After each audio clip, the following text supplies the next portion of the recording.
Essa história de Marte, Marte é um planeta muito fascinante por conta de toda essa história, né?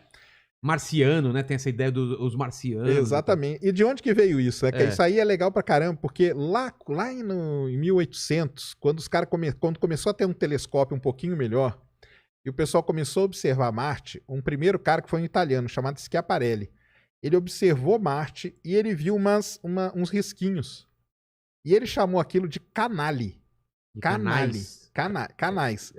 Só que canais, a tradução do canale são canais naturais. Tá. Tipo canais, coisa geológica, de geografia e tal. Quando esse termo foi para os Estados Unidos, traduziram errado. Traduziram nos Estados Unidos como channel de canal que você constrói. Tipo... Canal que foi construído por alguém. Canal de irrigação. Tá. E aí, isso caiu na mão de um cara muito importante também, chamado Percival Lowell. Ele nem era astrônomo, mas ele era empresário e ele tinha um dos maiores observatórios na época. Ele investia muita grana nisso. O sonho dele era encontrar um planeta perdido no sistema solar. Acabou encontrando depois Plutão, foi descoberto lá no observatório. Ele que descobriu Plutão? Não, ele não. Ele só era o dono do observatório. Ele é o cara que bancava. Só que ele ficou fascinado. Quando chegou essa história da Europa, que Marte tinha canal, ele falou, cara, eu vou começar a observar Marte com o meu telescópio, porque ele é grande também. E ele começou a ver os risquinhos ali. Mas são retos? Então, na época, o telescópio não era tão bom. Então, na verdade, muitos daqueles riscos nem eram os canais, era coisa da ótica mesmo, da época, que acabou enganando eles.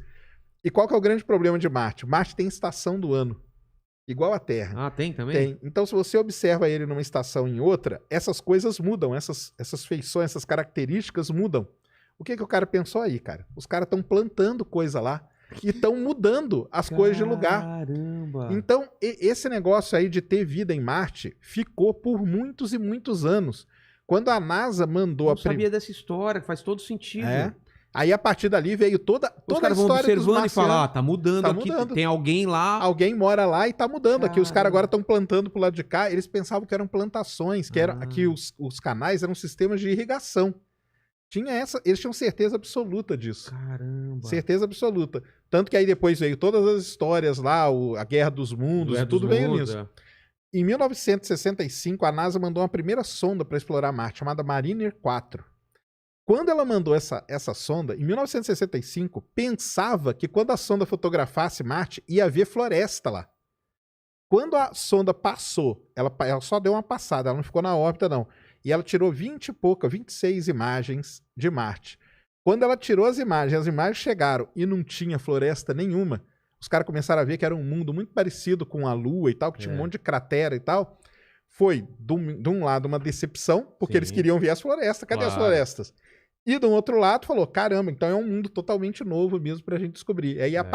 E é um negócio novo, você pensar, 1965 até 65... pensava que lá morava gente, cara. Pensava que lá tinha uma raça mesmo. Então é por isso, porque esses livros que eu tô falando do Bradbury e tal, é tudo antigo, é mais antigo do que isso. Isso vem de toda essa história aí. Então Marte acabou tomando conta de toda essa parte de literatura, filme e tudo mais, por conta de toda essa história. E por estar mais perto, né? E por ser Vênus tá mais perto. Vênus tá um pouco mais perto, mas Marte... por estar mais perto do Sol, talvez a galera não acreditava que teria... Vênus a gente já sabia há muito tempo que é muito tóxico, a atmosfera é muito pesada, a temperatura é muito alta. Marte, ele se assemelha muito com a Terra.